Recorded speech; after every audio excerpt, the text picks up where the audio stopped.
Olá, boa noite a todos. Sejam bem-vindos mais uma vez à nossa live, aos nossos canais, ao nosso encontro semanal, aonde temos a oportunidade de nos encontrarmos e de também estarmos na presença do Senhor. É nesse momento em que nos encontramos que iremos ceiar, que iremos nos deleitar com o pão da vida, com o ensinamento sagrado que está contido na Bíblia Sagrada, nas Sagradas Escrituras. É nesse momento que Deus falará conosco e trará, através dos ensinamentos que ficaram registrados há mais de 2000 anos, as palavras atualíssimas que Ele quer que nós venhamos a saber, que nós venhamos a conhecer, para que também possamos ter maior profundidade em nosso relacionamento com Deus, para que possamos ter o maior entendimento do seu caráter e da sua própria pessoa, conhecendo em sua essência na pessoa de nosso Senhor e Salvador Jesus Cristo. Boa noite aos que estão conosco, aos que estão chegando. Hoje faremos a pregação expositiva do capítulo 11 do Evangelho de Marcos. Eu peço para você que está aqui nos acompanhando, para que curta essa live, para que compartilhe, para que deixe o seu amém nos comentários ou que faça algum outro comentário, para que a plataforma entenda a relevância dessa mensagem. E fazendo o compartilhamento dessa live, você também vai estar contribuindo para o cumprimento da ordenança de Cristo que disse: ide por todo mundo e pregai o Evangelho a toda a criatura. Então, use o seu dedo, deixe sua curtida, faça o seu compartilhamento e faça também um comentário. E lembre-se que Cristo nos diz que nem só de pão vive o homem, mas de toda a palavra que sai da boca de Deus. Portanto, se você não sabe para quem você deve mandar essa mensagem, para quem você deve compartilhá-la, tenha certeza que para quem você enviar, ela deverá ser muito bem recebida, porque todos nós precisamos da palavra de Deus. Portanto, não seja tímido, não se acanhe e não se demore em compartilhar essa mensagem. Antes de dar início à nossa pregação expositiva do capítulo 11 do Evangelho de Marcos, nós faremos também um breve resumo do que é o Evangelho de Marcos, para que nós possamos nos contextualizar no estudo que faremos no dia de hoje. Antes de mais nada, agradecendo a todos vocês que estão aqui nos acompanhando, desde o primeiro capítulo, desde o início dessa exposição, que está prevista para terminar no capítulo 16, aonde nos encontramos às segundas-feiras e aonde temos a oportunidade de nos aprofundarmos no conhecimento da palavra de Deus. O Evangelho de Marcos, como o próprio nome diz, ele foi escrito pelo evangelista de mesmo nome, que na verdade é conhecido por João Marcos. O Evangelho de Marcos, ele foi dirigido para os romanos, para o público da capital do império que dominava a Palestina, a região da Terra Santa, nos tempos de Jesus. E o propósito do Evangelho de Marcos é retratar um Jesus muito mais afeito a estar em constante ação, em constante movimento, do que a estar ensinando. Não que os ensinos de Jesus sejam esquecidos, mas as suas ações são relevadas porque o público romano é um público que pede por ação. Nesse sentido, Jesus é apresentado como alguém que está constantemente fazendo milagres, curando, limpando os leprosos, dando vista aos cegos, fazendo com que as pessoas que são deficientes recobrem o movimento e fazendo com que os demônios sejam expulsos e com que o Evangelho seja pregado. Nesse sentido, Jesus é visto em constante ação, em constante movimento, de certa forma, se aproximando com o ideal de perfeição e de modelo que os romanos traziam já da influência que tinham dos gregos, de verem os seus heróis mitológicos e também os generais e os imperadores romanos realizando grandes feitos por meio das conquistas belicosas, por meio do uso da força de natureza militar. Nesse sentido, as ações de Jesus são valorizadas e colocadas em um patamar superior às ações e às conquistas de qualquer imperador, de qualquer general e de qualquer herói mitológico do passado greco-romano. E mais do que isso, Jesus é colocado nesse sentido de estar constantemente em ação como servo, mas no final, depois que morre e ressuscita, vencendo a morte, vencendo o diabo e vencendo o pecado, Jesus é exaltado e colocado numa condição de Rei dos Reis, de Senhor dos Senhores, do Filho de Deus, do próprio Deus que se encarnou e que esteve entre nós, no sentido de colocá-lo acima de qualquer autoridade terrena, de qualquer natureza, seja cívica, seja militar, seja política, seja espiritual, seja religiosa. Jesus é maior do que todos. Então, Jesus é colocado como servo, mas também como o Senhor dos Senhores. É como aquele que fez feitos que nenhum general, que nenhum imperador e que nenhum herói mitológico foi um dia capaz de fazer. Então, o Evangelho de Marcos retrata Jesus valorizando mais as suas ações do que os seus ensinos, porque é dirigido para um público que valoriza muito os feitos e um público muito prático.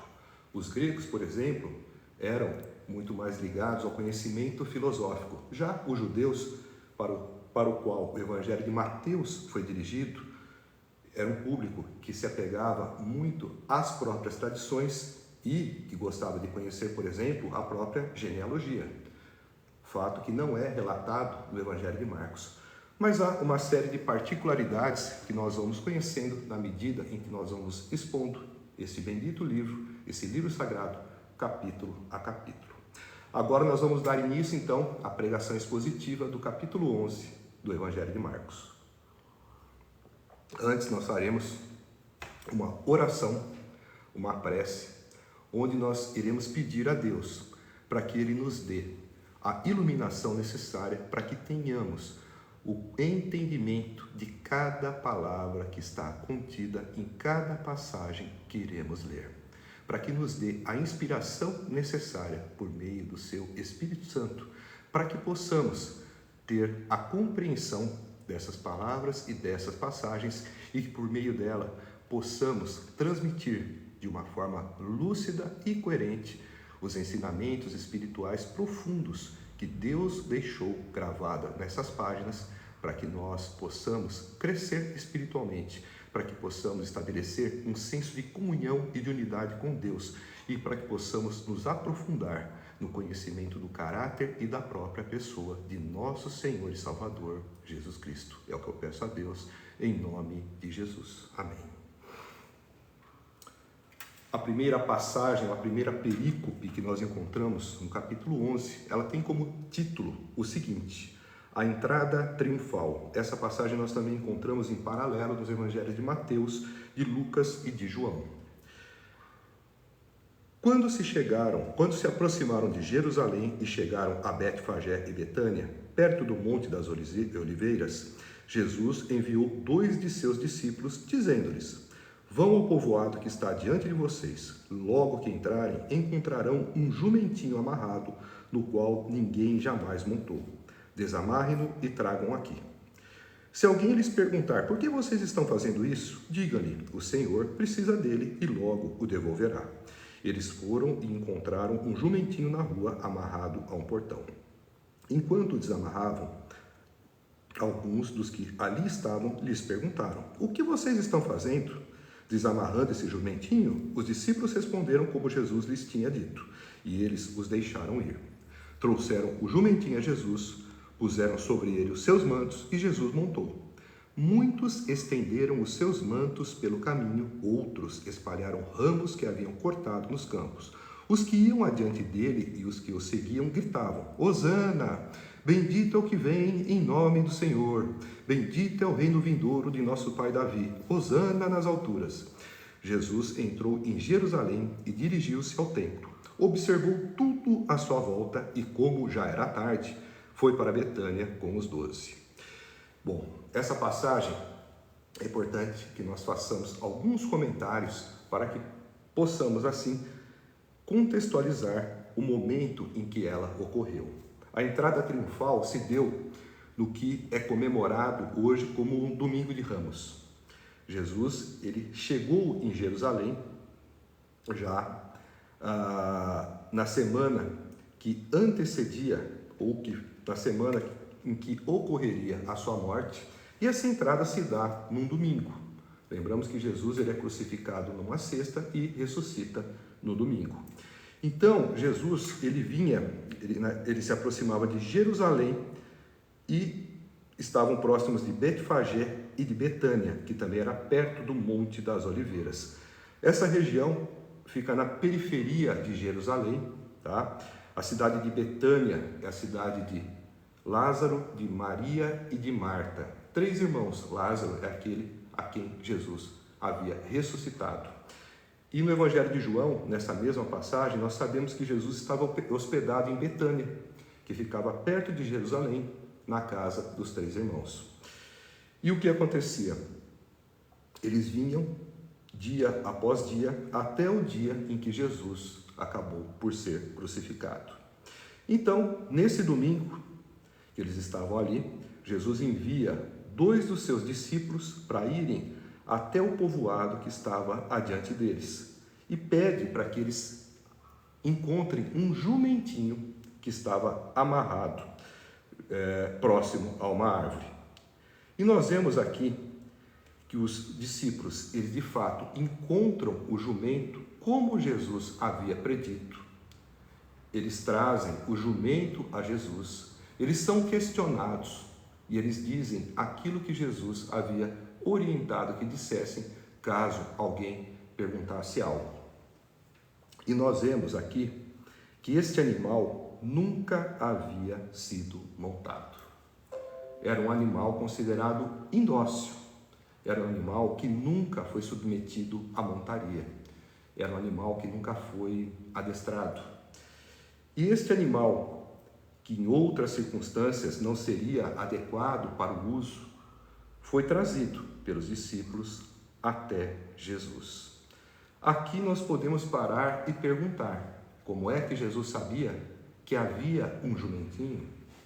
Como é que ele deu detalhes aos discípulos de onde estava esse jumentinho, do que iria acontecer, já antevendo que alguém perguntaria a respeito deles terem tomado o jumentinho para levar até Jesus? Alguns podem entender que Jesus talvez tivesse combinado com alguém a respeito da cessão desse animal, a respeito de tomá-lo emprestado. Mas nós vemos que aqui eles estavam chegando à região de Jerusalém, estavam se aproximando de Jerusalém e também chegando a Betfagé e Betânia. Então, o que nos dá a entender é que Jesus não estava nessa região, ele chega. Então, o que nós podemos daqui inferir é que Jesus, na sua onisciência, talvez tivesse conhecimento de onde estava o animal e já tenha, a partir daí, antecipado para os seus discípulos os passos seguintes que iriam acontecer e os passos que eles deveriam dar para encontrar o animal, para desamarrar o animal, para explicar por que estavam pegando o animal e para trazer o animal a Jesus, mesmo sendo um animal indócil. E nós vemos que Jesus recebe o animal ele é preparado para a montaria, sem nunca ter sido montado, e Jesus, mostrando o seu domínio sobre o instinto dos animais, consegue montá-lo, a ponto de fazer uma entrada na própria cidade de Jerusalém. E assim, ele cumpre também uma profecia bíblica do Antigo Testamento, feita pelo profeta Zacarias, e que está registrado no livro do próprio Zacarias, no capítulo 9, versículo 9, dizendo que ele entraria de forma humilde, montado em um jumentinho, filho de uma jumenta. Isso já era uma forma de apontar para o próprio Messias entrando em Jerusalém em um estado de humildade. Nós vemos nessa passagem que uma profecia que foi anunciada cerca de 400 anos antes de Cristo estava ali se cumprindo. Há uma outra Questão a ser analisada: o fato de Jesus entrar num jumento e não entrar, por exemplo, em um cavalo. O jumento aqui era o símbolo da simplicidade, da humildade, símbolo também da paz, porque o cavalo, ele estava ali, naquele contexto, associado historicamente ao poder, aos imperadores, aos governadores, aos ricos e poderosos, ao próprio imperador e aos seus generais. E Jesus entra em um animal que faz oposição, nesse sentido, a toda imponência do cavalo. O cavalo também era um símbolo da guerra e o jumento um símbolo da paz. Ninguém vai à guerra montado em um animal como o jumento. O indivíduo ia montado em um cavalo. Nesse sentido, era um contraste entre humildade e soberba, entre submissão e poder, sem com que Cristo perdesse a sua própria realeza, a sua natureza e essência divina. Porque ele estava ali, na verdade, cumprindo uma profecia proferida pelo profeta Zacarias acerca dele mesmo, Jesus, como o Messias. E nós vemos que a expectativa que se tinha quando um rei entrava numa cidade era que ele entrasse num cavalo. Nos tempos do Império Romano, quando um general era bem sucedido em uma campanha, era esperado que ele chegasse na capital do Império, em Roma, montado no cavalo, com incenso sendo queimado em sua honra, com hinos sendo entoados e vindo junto dele um séquito de servos, trazendo aqueles que haviam sido capturados por ele. E para ele ter uma entrada triunfal, um general na época romana, ele precisava ter matado pelo menos 5.000 homens em sua incursão militar. E nós vemos que Jesus abre mão de toda a pompa, de todo tipo de exaltação, de todo tipo de situação que o coloque em soberba, em poder, e entra num jumento. Cumpre a profecia e também dá um exemplo de humildade, mostrando que para ele, que era o Rei dos Reis, o Senhor dos Senhores e o próprio Deus, pouco importava o animal em que ele montava. Então Jesus faz a sua entrada no jumento e nós vemos que o povo reconhece ele quem era. Nós vemos que muitos estendiam os seus mantos pelo caminho, outros espalhavam ramos que haviam cortado dos campos, como uma forma de reverência, de adoração, e os que iam adiante dele o seguiam e gritavam: Hosana! Hosana é um clamor por salvação. Se pedem por salvação, é porque sabem que Jesus é o Salvador. E na sequência também diziam: bendito é o que vem em nome do Senhor. Aqui eles repetem um salmo, que seria o Salmo 118, versículo 25, que também é um salmo messiânico. Portanto, o povo, quando emitia essas palavras, Hosana, e bendito é o que vem em nome do Senhor, dava testemunho de que tinha consciência e conhecimento de quem ele era, aquele que entrava montado em um jumentinho. E na sequência dizem: bendito é o reino vindouro de nosso pai Davi, Hosana nas alturas. Quando eles dizem o reino vindouro de nosso pai Davi, eles também apontam para a natureza messiânica desse reino e para a própria genealogia messiânica de Jesus. Porque o Messias viria da linhagem de Davi, viria da raiz de Jessé, que é o pai de Davi. E quando se diz o reino vindouro de nosso pai Davi, é uma alusão ao reino espiritual que sucederia o reino de Davi, que foi um reino temporal, um reino político-militar, e este reino vindouro, o reino anunciado com a chegada e ali com a presença de Jesus Cristo, era um reino espiritual, um reino atemporal, um reino eterno. Portanto, a multidão com essas palavras confessava que sabia exatamente quem Jesus era, que ele era o Messias. E nós vemos também, com o andar da narrativa, com os capítulos que sucederão este de hoje, que esta mesma multidão que que aclamava Jesus, que reconhecia Jesus como Messias, foi a mesma multidão que pediu a sua crucificação. Foi a mesma multidão que depois, quando Pilatos perguntou se deveria soltar Jesus ou Barrabás, pediram para que soltasse Barrabás. E que quando Pilatos pergunta o que fazer com Jesus, a multidão grita: crucifica-o, crucifica-o. Então nós vemos que a multidão, ao mesmo tempo em que tinha conhecimento, eles também não tinham uma solidez naquilo que pensavam. Jesus entra então em Jerusalém e se dirige ao templo. E nós vemos que ele observa tudo à sua volta. E como já era tarde, foi para Betânia com os 12.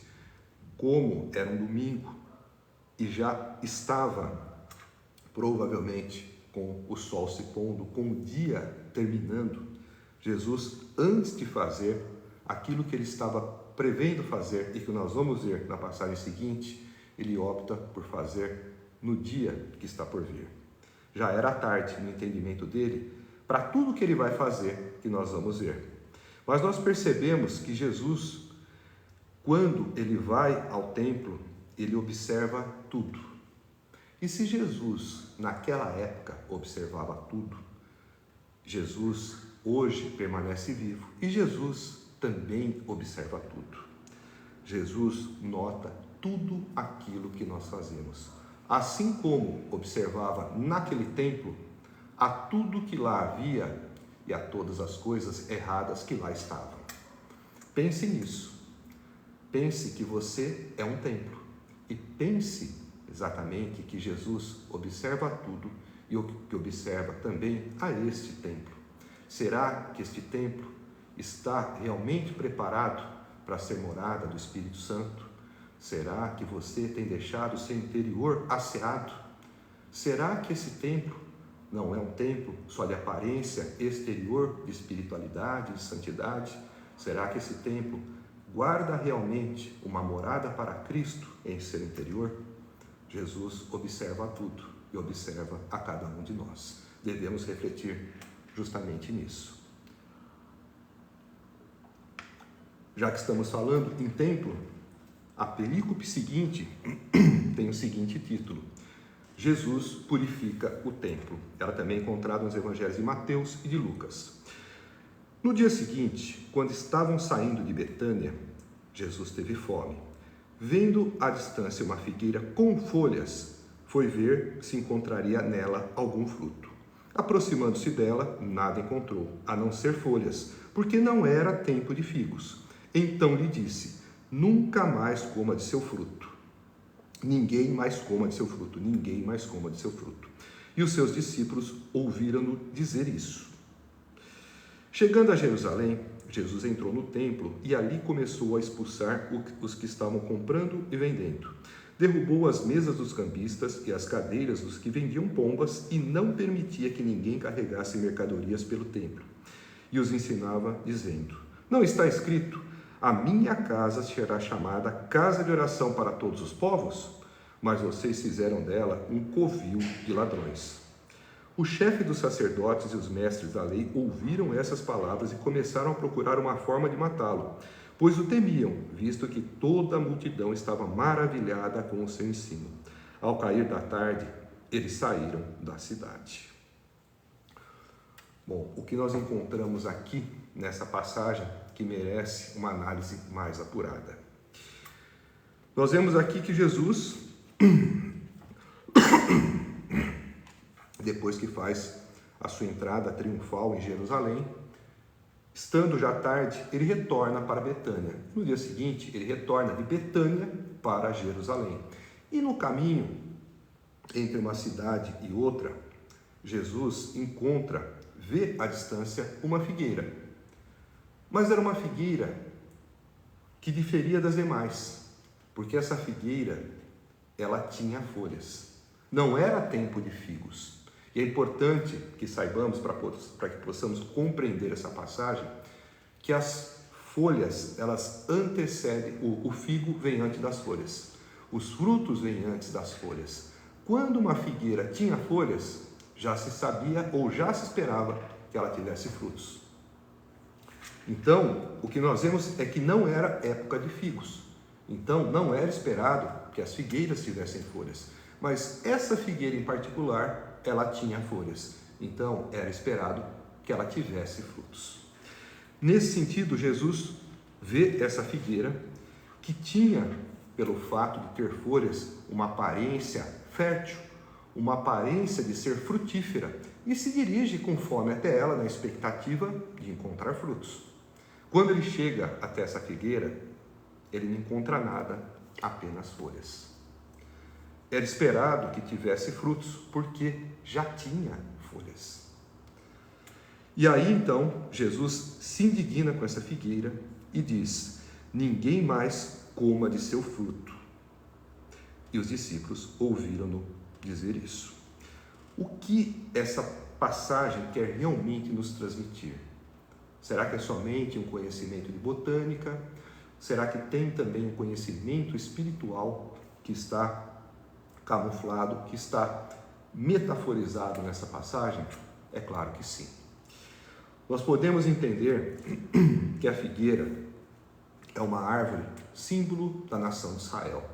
Assim como entendem alguns que a videira, de onde provém as uvas, e que também a oliveira são árvores típicas daquela região e que também seriam símbolos usados para representar a nação de Israel. Nesse sentido, a figueira ela é considerada uma árvore de uma aparência, botanicamente falando, enganosa. Por quê? Tendo folhas, se esperaria que tivesse frutos. Mas o que acontece é que ela dá um sinal enganoso de fertilidade. Porque quem vê as folhas entende que já nasceram os frutos, mas ela não tem fruto.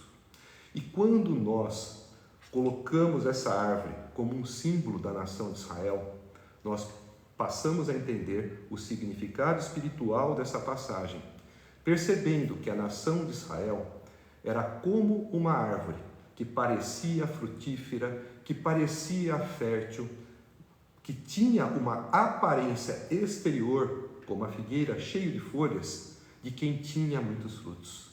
Mas que quando você chegava por uma análise mais minuciosa, para se fazer uma busca efetiva pelos frutos, você nada encontrava. Era somente uma aparência exterior de fertilidade, de prosperidade, de abundância, que na prática não existia. A figueira era uma representação clara, com essas folhas na ausência de frutos, da nação de Israel daquele tempo. Uma nação que, do ponto de vista espiritual, vivia apenas de religiosidade. Eram mestres, eram sacerdotes, eram escribas, era o povo em si, ostentando uma aparência espiritual, mas muito distante da verdadeira espiritualidade. Um povo que estava vivendo a plenitude dos tempos, com o próprio Messias encarnado, com o próprio Deus que havia sido anunciado que se faria homem e não conseguia reconhecê-lo. Se julgavam conhecedores das Escrituras e das profecias acerca do Messias, mas quando ele chegou, eles não conseguiram reconhecê-los. Era uma nação que nós vamos ver que usava o templo como um fundamento para se ganhar dinheiro, como um fundamento para se fazer comércio.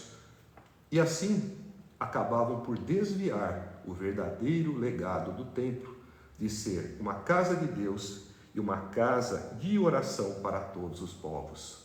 Era um templo suntuoso, era um templo com muito ouro, com muita grandiosidade, com muita pompa exterior, mas vazio de verdadeira espiritualidade. Eram sacrifícios, eram rituais, eram cultos que eram ostensivamente realizados no templo de Jerusalém, que era o símbolo da espiritualidade da nação, mas tudo aquilo era aparência, pois o povo já estava muito distante da presença de Deus, já havia se afastado da verdadeira proposta que Deus havia dado quando criou esse povo, quando tomou esse povo para ser seu. Era um povo que já estava muito desviado dos caminhos do Senhor. Então nós vemos na figueira um símbolo da nação de Israel, que vivia de uma aparência exterior de fertilidade. E nós podemos também fazer um paralelo dessa figueira com o próprio templo. Um templo que estava espiritualmente caído, espiritualmente corrompido e que muito se assemelhava também a uma figueira infértil cheia de folhas. Quem olhava por fora se impressionava com a grandiosidade do templo. Todos ali ficavam maravilhados, mas era somente uma aparência exterior de prosperidade, porque a verdadeira prosperidade que se esperaria daquele lugar era espiritual, e isso já não existia. E nós vamos entender, em parte, por quê. Nós vemos que Jesus, logo que chega em Jerusalém,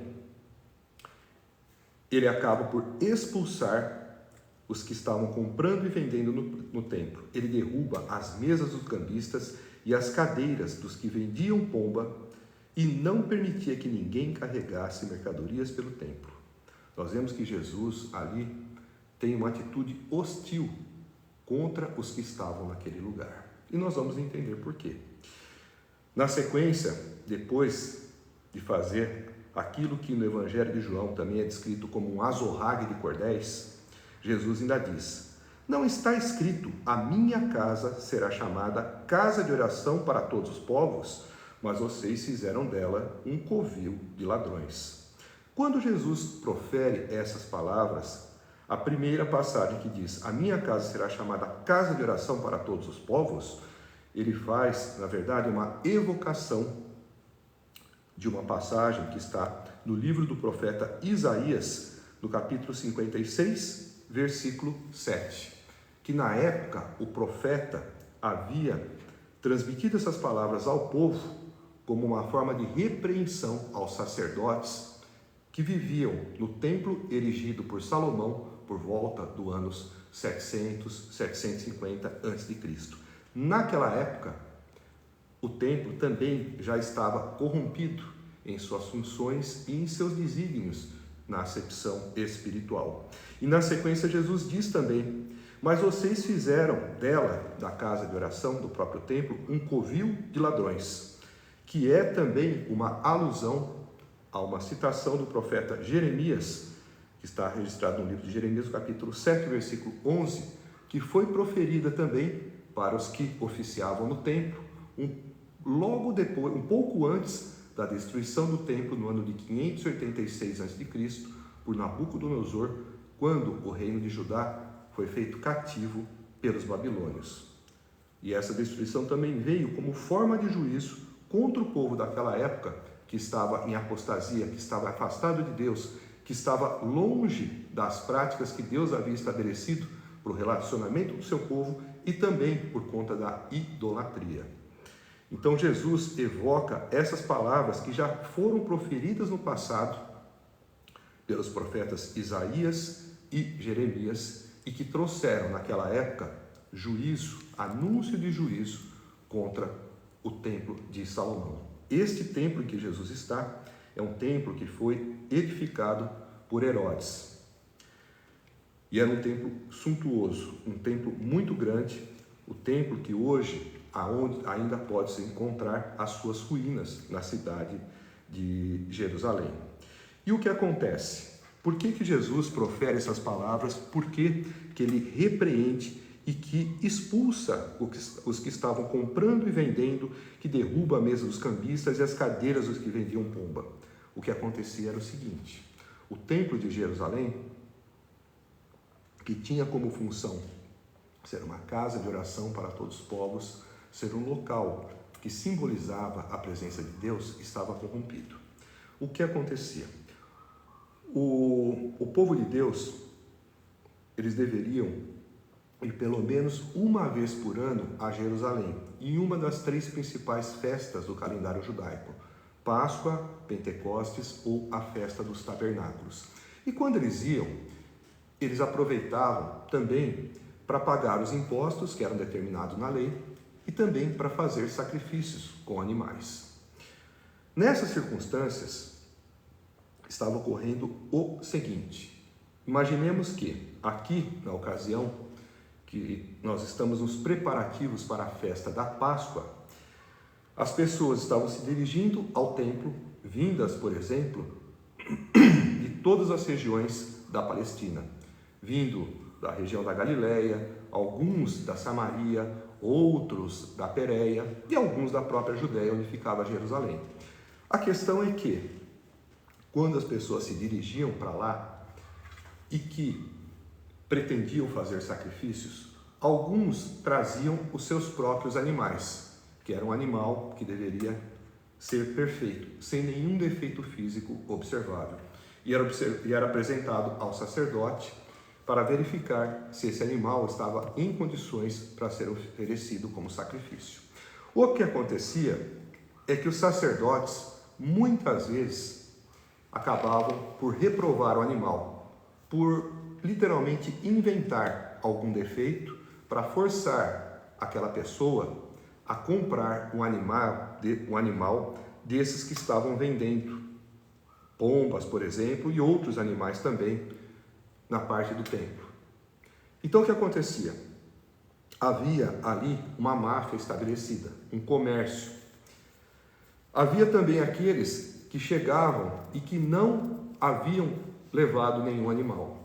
Esses eram obrigados a comprar também, dos que vendiam pombos, dos que vendiam, por exemplo, cabritos. O problema não era só comprar, o problema é que essa compra era feita de uma forma inflacionada. O preço de venda era muito acima do preço de mercado.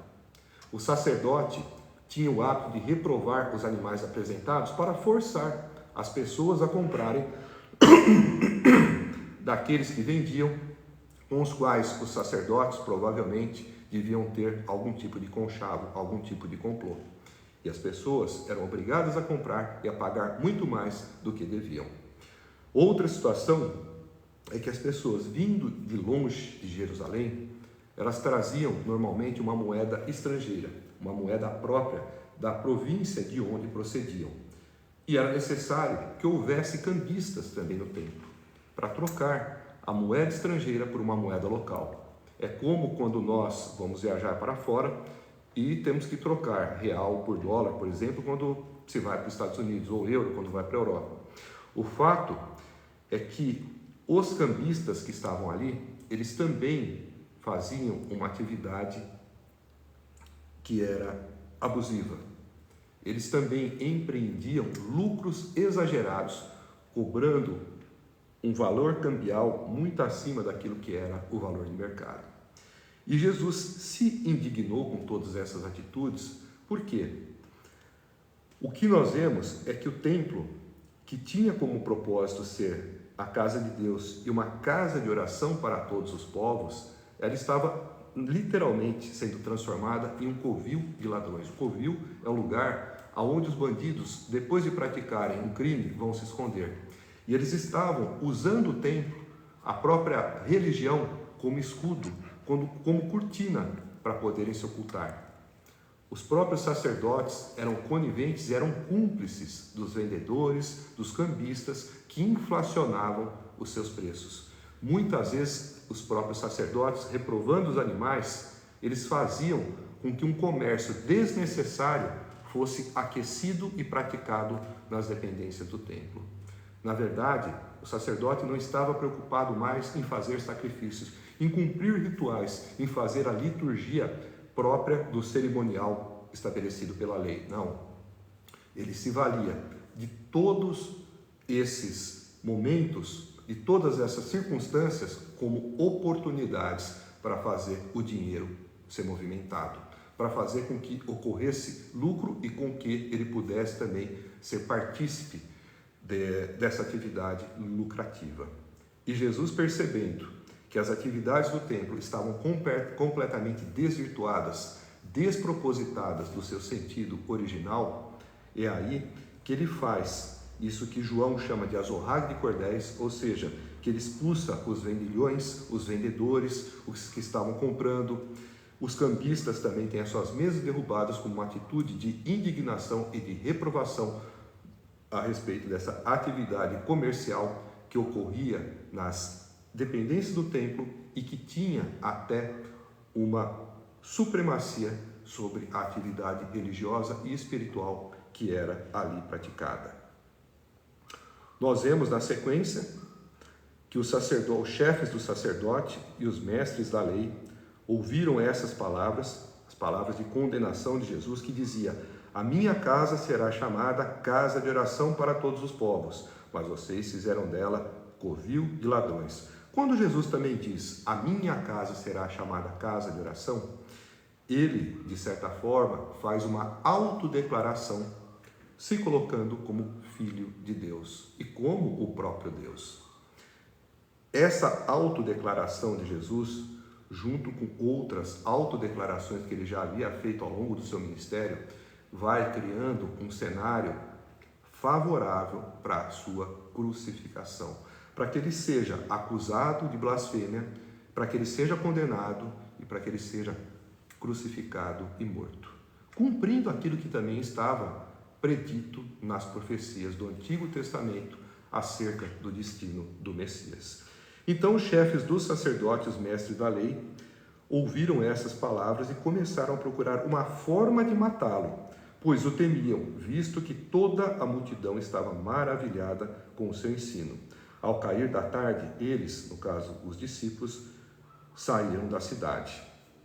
Então nós vemos que as palavras de Jesus foram bastante desconfortáveis para os sacerdotes, para os mestres da lei, para aqueles que viviam no ambiente do templo e que seriam os responsáveis pela manutenção do alto padrão de moralidade e de espiritualidade esperado ali no templo.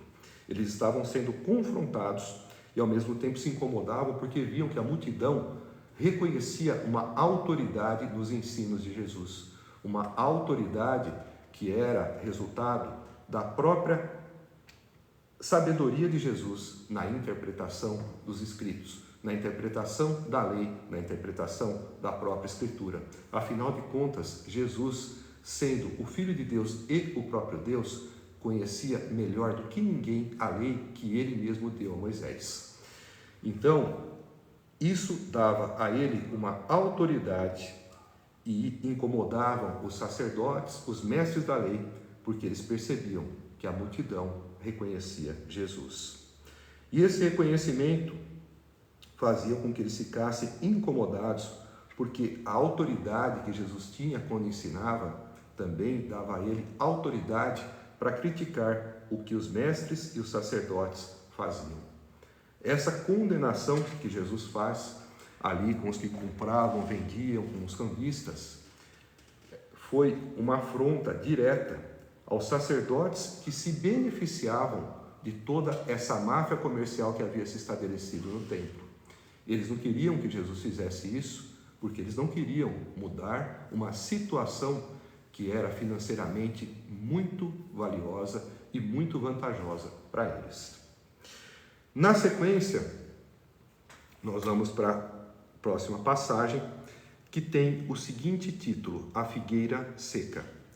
Essa passagem, ela se inicia completando e explicando melhor o desfecho do começo da passagem anterior, aonde nós vimos que Jesus havia passado pela figueira, havia visto que ela tinha folhas, havia notado que ela não tinha figos, que ela não tinha frutos, e aí então Jesus a amaldiçoa, dizendo: ninguém mais coma de seu fruto. Então, de manhã, ao passarem, essa já é a próxima passagem, que tem como título A Figueira Seca, e também encontrada no Evangelho de Mateus. De manhã, ao passarem, viram a figueira seca, desde as raízes. Pedro, lembrando-se, disse a Jesus: Mestre, vê, a figueira que amaldiçoaste secou. Respondeu Jesus: Tenham fé em Deus. Eu lhes asseguro que se alguém disser a este monte: levante-se e atire no mar, e não duvidar em seu coração, mas crer que acontecerá o que diz, assim lhes será feito. Portanto, eu lhes digo: tudo o que vocês pedirem em oração, creiam que já o receberam e assim lhes sucederá. E quando estiverem orando, se tiverem alguma coisa contra alguém, perdoem-no, para que também o Pai Celestial lhes perdoe os seus pecados. Mas se vocês não perdoarem, também o seu Pai que está nos céus não perdoará os seus pecados. Essa passagem aqui, apesar de ser relativamente curta, ela nos traz muitos ensinamentos. Então nós vemos que Jesus, quando no dia seguinte eles retornam para Jerusalém, vindo de Betânia, eles passam pela figueira e Pedro percebe que a figueira que foi amaldiçoada, a figueira para a qual Jesus disse, ninguém mais coma de seu fruto, ela simplesmente secou. Nós podemos pensar a partir daí que Jesus espera encontrar frutos. Isso vale para nós, porque em outras passagens Jesus nos compara a árvores e diz que a boa árvore dá bom fruto e que a árvore má dá maus frutos, que não pode a árvore boa dar maus frutos e nem a árvore má dar maus frutos, que conhece a árvore pelos seus frutos. Nesse sentido, eu te convido a pensar que tipo de árvore é você, que tipo de frutos você tem dado, porque você veja que Jesus, quando passa pela figueira, ele procura por frutos, ele vê as folhas, ele vai em busca de frutos. Ele não foi em busca de folhas, ele foi procurar por frutos. E se procura por frutos na figueira, com certeza também procura em nós pelos nossos frutos. Será que temos dado os frutos do Espírito? Amor, bondade, paz, alegria, longanimidade, mansidão, amabilidade, fidelidade e controle de si próprio? Quais são os frutos que nós temos dado? Frutos que evidenciam através das nossas obras e das nossas atitudes a presença do Espírito Santo? Ou será que ainda estamos capitaneados e aprisionados nas obras da carne? Glutonarice, bebedice, idolatria, feitiçaria, avareza, vingança e tantas outras. Precisamos analisar que tipo de fruto nós costumamos dar. Precisamos perceber que tipo de árvore nós podemos ser e precisamos analisar os frutos que podemos dar. Devemos sempre buscar a excelência.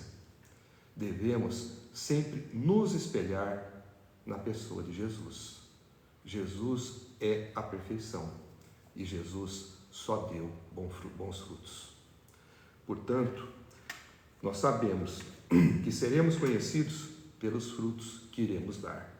Procure analisar os frutos que você está dando. E nós vemos que Jesus amaldiçoou essa figueira. Nós já discutimos que essa figueira era uma representação simbólica da própria nação de Israel.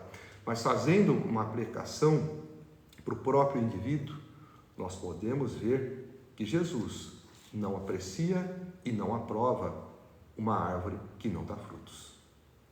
E nós sabemos também que ele espera que quando a árvore dê frutos, que a árvore dê bons frutos. E nós vemos na sequência, quando Pedro fica maravilhado e se indigna com o fato da figueira ter secado, que Jesus responde a Pedro com o seguinte ensinamento: tenham fé em Deus. Eu lhes asseguro que se alguém disser a este monte, levante-se e atire no mar, e não duvidar em seu coração, mas crer que acontecerá o que diz, assim lhe será feito. Essa passagem também merece uma consideração. Muitos, quando a interpretam, procuram fazer uma interpretação literal. Procuram fazer uma hermenêutica direta daquilo que se lê. Mas é importante que nós façamos uma análise das palavras-chave deste versículo à luz do contexto de época de Jesus Cristo. Jesus, quando diz que se alguém disser, levanta-se e atire no mar, ao monte, e não duvidar que isso acontecerá.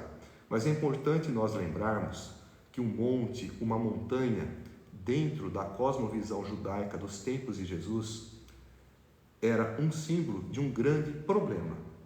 Não era aqui uma referência literal a um acidente geográfico, ao monte, a uma montanha, literalmente como está escrito. Eu digo isso porque muitos teólogos têm esse entendimento e porque na Bíblia não há nenhum relato de uma movimentação de monte de um lugar para o outro. De fato, houve a abertura do mar, houve a abertura do Rio Jordão, dentre muitos outros milagres, é claro, mas especificamente uma transposição de um monte de um lugar para o outro, isso não ocorreu. E era muito claro para os judeus na época de Jesus e para aqueles a quem ele dirigia as suas palavras, que o significado de monte ou montanha era uma expressão para simbolizar um grande problema. Então, o que Jesus aqui queria dizer quando falou, tenham fé em Deus, tenham fé em Deus. Então ele exalta o papel da fé e coloca o objeto da fé, que é Deus. Tenham fé em Deus. Eu lhes asseguro que se alguém disser a este monte, levante-se e atire-se no mar, e não duvidar em seu coração, mas crer que acontecerá o que diz, assim lhe será feito.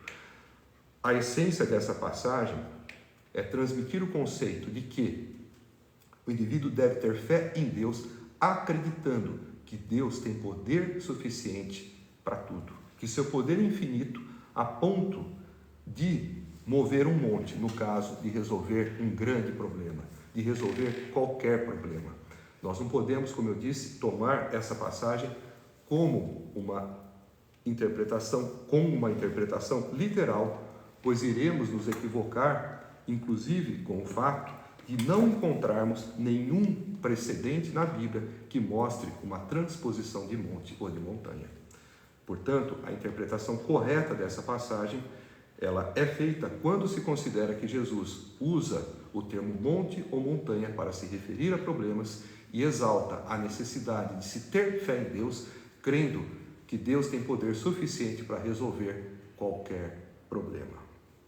Na sequência, nós encontramos também o seguinte versículo que tem alguns problemas de interpretação teológica, que abre, na verdade, um precedente para a criação de algumas heresias dentro da interpretação. Jesus diz, portanto, eu lhes digo, tudo o que vocês pedirem em oração, creiam que já o receberam, e assim lhes sucederá. Prestemos atenção nessa passagem.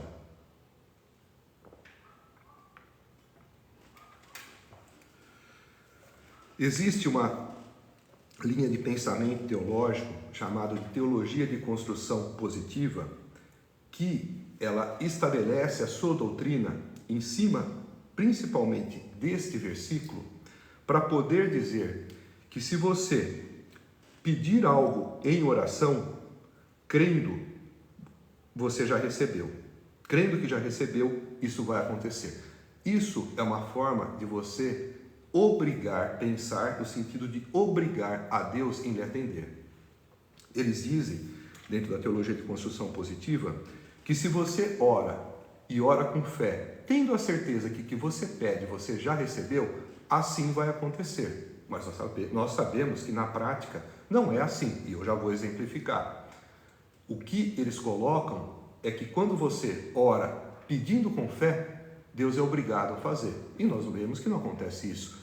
Peguemos como exemplo o apóstolo Paulo, quando ele narra que ele tinha um espinho da carne, que era como um mensageiro de Satanás que o esbofeteava dia e noite. Nós não sabemos o que era esse espinho na carne, mas se acredita que era alguma doença física, possivelmente uma sequela visual da experiência que ele teve com Cristo ressurreto na estrada de Damasco, quando ele ficou cego por 3 dias. O fato é que ele diz que ele orou e pediu a Deus por 3 vezes que tirasse esse espinho da carne, ou seja, que curasse essa enfermidade.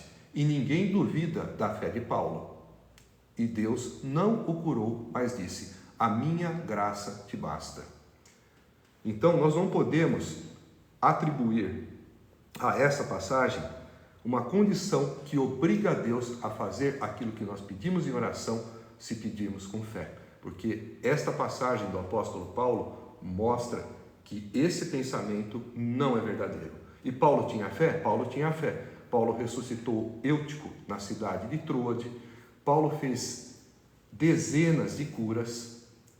Paulo fez os mesmos milagres que os outros apóstolos fizeram e fez também uma ressurreição como fez Jesus.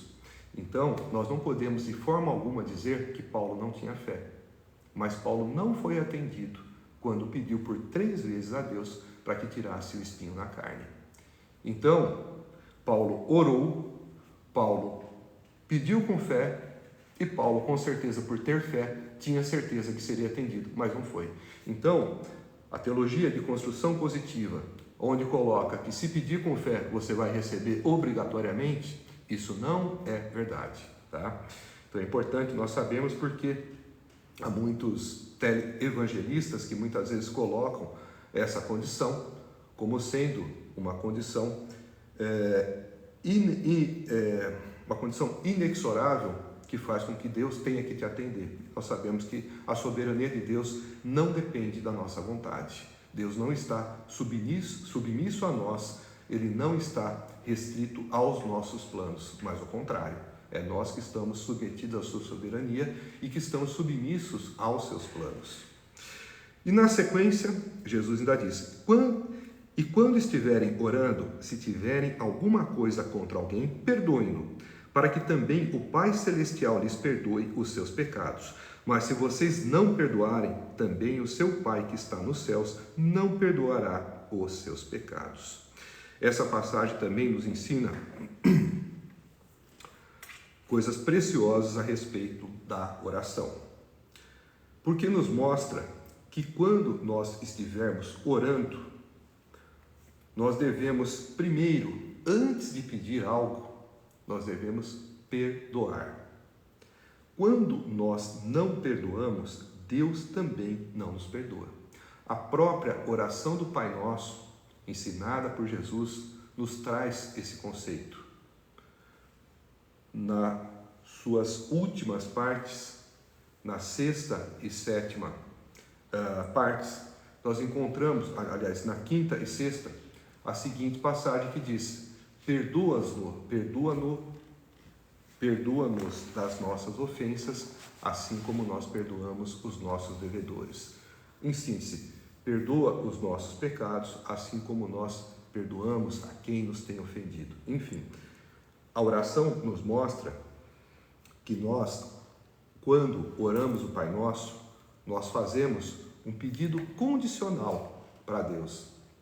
É um pedido em que nós seremos atendidos por Deus no perdão dos nossos pecados, na mesma medida em que perdoamos aqueles que se voltaram contra nós.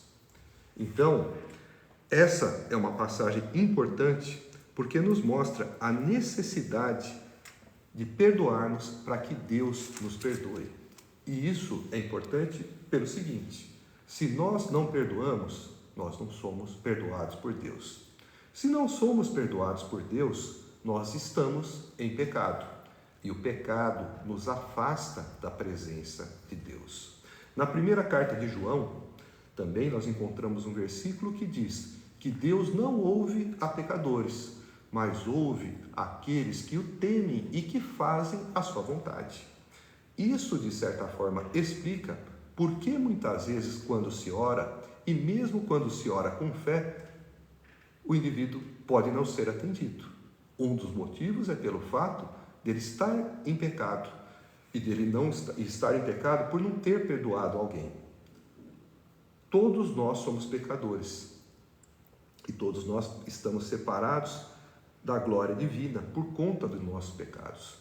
Então, quando nós oramos, Jesus diz que se tivermos alguma coisa contra alguém, nós devemos perdoar para que também o Pai Celestial nos perdoe os nossos pecados. Porque se nós não perdoarmos, nós não seremos perdoados. Ficaremos em pecado. Em pecado, estamos afastados de Deus. E Deus também não ouve a pecadores, mas ouve aqueles que o temem e fazem a sua vontade. Então, isso também é uma exortação à reflexão. Se as suas orações não estão sendo atendidas, procure analisar se você não tem alguém em quem você precisa perdoar. Se não tem alguém de quem você guarda rancor. Porque se você não perdoa, Deus também não vai te perdoar e você vai estar em pecado. Em pecado, você está afastado de Deus. E em pecado, Deus também não ouve as suas orações, conforme está na primeira carta de João. É esta aplicação devocional que nós devemos tirar dessa última parte dessa passagem que fala a respeito da figueira seca e também tem um conteúdo importantíssimo sobre oração e perdão. Na sequência, nós encontramos a última perícope do capítulo 11 de Marcos, que tem o seguinte título: A autoridade de Jesus é questionada. Nós também encontramos essa passagem paralela nos evangelhos de Mateus e de Lucas. Chegaram novamente a Jerusalém e, quando Jesus estava passando pelo templo, aproximaram-se dele os chefes dos sacerdotes, os mestres da lei e os líderes religiosos e lhe perguntaram: com que autoridade estás fazendo essas coisas? Quem te deu autoridade para fazê-las? Respondeu Jesus: eu lhes farei uma pergunta. Respondam-me e eu lhes direi com que autoridade estou fazendo essas coisas. O batismo de João era do céu ou dos homens? Diga-me. Eles discutiam entre si, dizendo: se dissermos dos céus, ele perguntará: então por que vocês não creram nele? Mas se dissermos dos homens, eles temiam o povo, pois todos realmente consideravam João um profeta. Eles responderam a Jesus: não sabemos. Disse então Jesus: tampouco lhes direi com que autoridade estou fazendo essas coisas. Essa passagem também nos traz alguns ensinamentos preciosos acerca do relacionamento tenso e conflituoso entre os fariseus, os mestres da lei, os sacerdotes e a pessoa de Jesus. Nós vemos aqui que Jesus ele estava hospedado na casa de Lázaro, de Maria e de Marta, em Betânia, onde ele fazia o seu pouso noturno e no dia seguinte retornava para Jerusalém.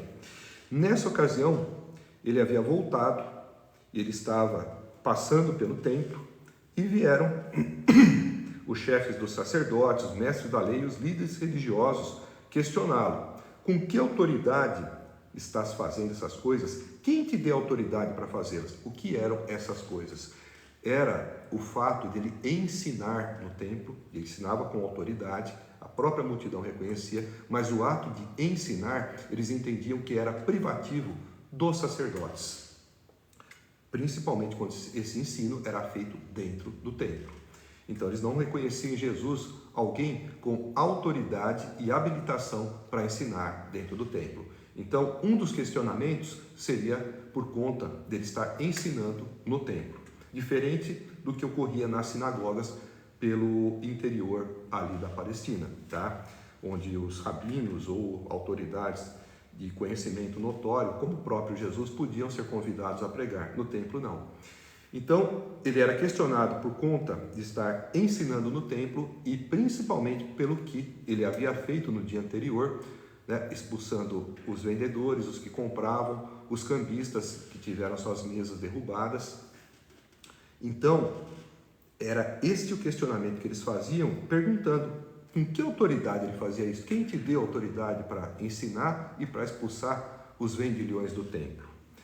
Essa pergunta que eles faziam era uma pergunta mal intencionada, uma pergunta capciosa, porque eles esperavam, lembramos que eles esperavam uma oportunidade para matar Jesus. E para isso, eles precisavam prendê-lo, acusá-lo de algo, condená-lo e depois submetê-lo a uma execução.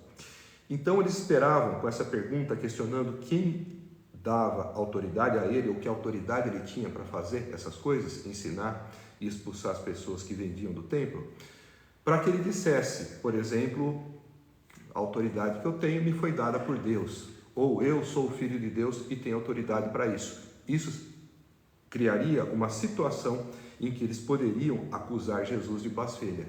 E blasfêmia era um crime punido com a morte. Jesus, percebendo a intenção dos seus interlocutores, ao invés de responder o que eles queriam, ele, na verdade, faz uma pergunta. E aí ele diz: eu lhes farei uma pergunta, respondam-me e eu lhes direi com que autoridade estou fazendo essas coisas. E aí vem a inteligente pergunta que Jesus deu como resposta à pergunta que eles tinham feito. O batismo de João era do céu ou dos homens? Diga-me. Essa pergunta de Jesus foi muito bem colocada e muito oportuna. Por quê?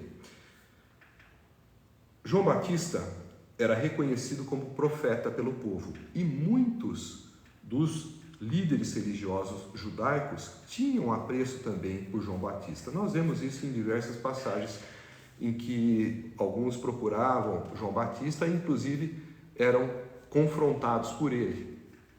Alguns procuravam João para serem batizados e ele dizia: raça de víboras, vocês devem primeiro se arrepender antes de vir aqui querer serem batizados, né? O machado já está colocado à raiz da árvore. A raiz da árvore era a nação de Israel.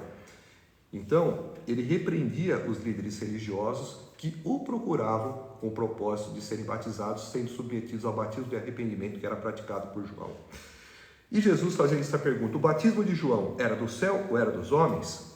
Era uma forma de fazer com que, se dissessem que o batismo de João era do céu, que eles aprovavam, portanto, o ministério de João, reconheciam João como profeta, o profeta que foi enviado como precursor do Messias.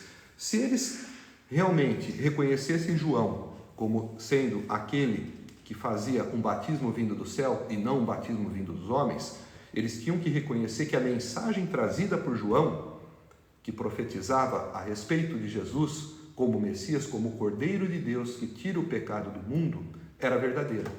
Então, se eles confessassem ali que o batismo de João era do céu, eles automaticamente também estavam autenticando o ministério de Jesus e reconhecendo Jesus como o Cordeiro de Deus, como o Messias. Porque reconhecendo João Batista, você reconhece também a mensagem do próprio João, que apontava para a pessoa de Jesus.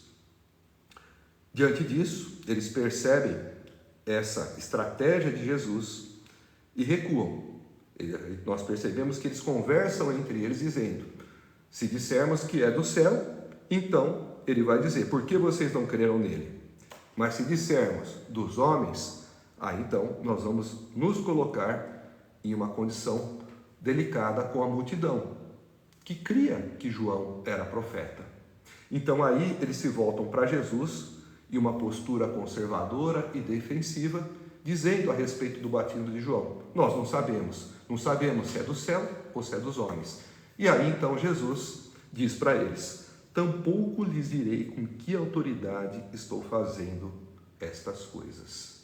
Ou seja, a pergunta de Jesus, a pergunta que ele recebeu inicialmente dos mestres da lei, dos sacerdotes, dos chefes, dos líderes religiosos, com o intuito de colocá-lo contra a parede, foi respondida com uma outra pergunta que colocou, na verdade, os seus interlocutores contra a parede. E como eles não responderam, Jesus também não precisou responder com que autoridade ele fazia as tais coisas. Isso o privou de uma prisão precoce naquele momento, prisão que iria acontecer poucos dias depois, quando ele seria ali aprisionado no Getsemane, no Jardim das Oliveiras, quando seria traído por Judas, depois levado preso ao Sinédrio, onde foi julgado injustamente, condenado e depois crucificado. Mas Jesus sabia a hora que ele deveria morrer. Portanto, Jesus, tendo onisciência e tendo a consciência de quando era o seu tempo, Jesus articula uma resposta adequada à pergunta que recebeu, respondendo essa pergunta com uma outra pergunta. a fim de que criasse uma situação em que ele não tivesse ali naquele momento que se autodeclarar o Filho de Deus. Com isso, Jesus continua livre e vai seguindo na sua caminhada, que culminaria com a sua prisão na sexta-feira e com a sua crucificação no domingo. Com a sua prisão de quinta para sexta-feira, com a sua crucificação na sexta-feira e com a sua ressurreição no domingo. Nós estamos aqui já entrando e passando pela última semana de vida de Jesus.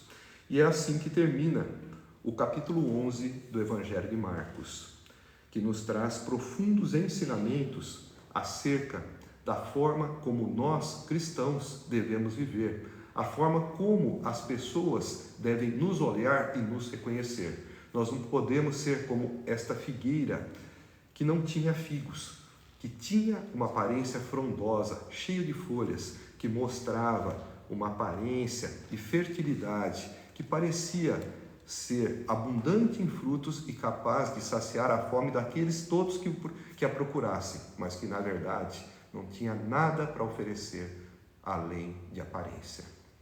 Nós não podemos ser também como esses líderes religiosos que eram os responsáveis por ensinar ao povo, por transmitir às pessoas a lei de Deus. E a lei de Deus que dizia não matarás, e que estavam ali tramando, conspirando para matar Jesus, o próprio Filho de Deus, o próprio Deus que havia encarnado e estava habitando entre nós. Então nós não podemos ter uma falsa religiosidade, uma falsa espiritualidade revestida de religiosidade, de aparência espiritual, aonde nós não vivemos conforme aquilo que pregamos, conforme aquilo que ensinamos. Que você não seja como o templo de Jerusalém, que tinha uma aparência exterior de suntuosidade, mas que era vazio espiritualmente por dentro. E nem seja também como essa figueira que acabou por secar, que tinha muitas folhas e parecia frondosa e fértil, mas que quando se procurava figos, na sua intimidade, não se achava fruto algum. Eu dou por encerrada a nossa pregação expositiva do capítulo 11 do Evangelho de Marcos. Quero aproveitar para lembrá-los também do meu livro, A Revelação, uma viagem conduzida pela fé em busca da cura em nome de Jesus. Esse livro foi lançado em dezembro de 2023 e aqui eu relato as experiências que eu tive no mundo espiritual, aonde recebi a capacitação para a parte de cura do meu ministério. Ministério este que recebi no dia 8 de janeiro de 2018, onde fui comissionado para o Ministério de Evangelização Global e secundariamente também para o Ministério de Cura. Aqui, nesse livro onde eu trabalhei durante 5 anos e meio, você vai encontrar explicações a respeito do porquê os maus sentimentos podem nos fazer adoecer. Você vai entender porquê que os bons sentimentos, como que as orações, as notas musicais, as cores, podem nos ajudar a curar. Você vai entender como que as energias dos nossos sentimentos, dos nossos pensamentos, das orações, das notas, das cores, agem na nossa alma, agem nos nossos corpos espirituais e como que elas também vêm agir no nosso corpo material. Você vai adquirir esse livro e vai perceber que você está levando um tratado teológico cristocêntrico, um tratado de medicina espiritual e também um tratado, um compêndio de física quântica. Se você tiver interesse em adquirir o nosso livro, você pode acessar o nosso site www.daniloverotti.com.br ou pode mandar uma mensagem para nós nas nossas redes sociais. Eu dou por encerrado a nossa mensagem de hoje e vamos fazer uma oração agradecendo a Deus por mais essa oportunidade que o Senhor nos concedeu de podermos aqui mais uma vez nos reunir em seu santo nome, para podermos nos nutrir da sua bendita palavra que está contida na Bíblia Sagrada, para podermos conhecer um pouco mais da essência da pessoa do seu Filho, de nosso Senhor Jesus Cristo, para que possamos ter nesse momento a oportunidade de fazer com que essas palavras cheguem a muitas pessoas, fazer com que elas possam ser levadas a todo mundo e que, como sementes, essas palavras adentrem as mentes e os corações daqueles que a ouvirem e que em seus interiores elas encontrem um terreno fértil para frutificarem, para germinarem, para poderem dar frutos a 100, a 60 e a 30, e para que essas pessoas que derem esses frutos também comecem a semear essas sementes por todo o mundo para a glória do seu nome. É o que eu peço, Senhor, a Ti, em nome de Jesus. Amém. Obrigado a todos que estiveram aqui conosco. Peço mais uma vez para que você curta essa mensagem, compartilhe e deixe o seu comentário. Isso faz com que a plataforma entenda a relevância dessa mensagem e promova o envio dela para muitas pessoas. Na segunda-feira que vem, nós estaremos aqui com a pregação expositiva do capítulo 12 e amanhã, às 20 horas, nós faremos também uma live. Eu estarei com meu amigo de infância, Domênico Spano, e com a irmã dele, Natália Spano, falando a respeito das curas que são operadas por meio da fé e por meio da graça de Jesus. E também teremos um testemunho impactante da nossa convidada Natália Spano, contando das suas experiências de vida, das suas provações e também da sua experiência de conversão. É amanhã aqui com a gente às 20 horas. Que Deus abençoe a todos vocês, que Jesus esteja com todos vós e que o Espírito Santo traga paz, luz e amor em seus corações. Obrigado mais uma vez. Amém.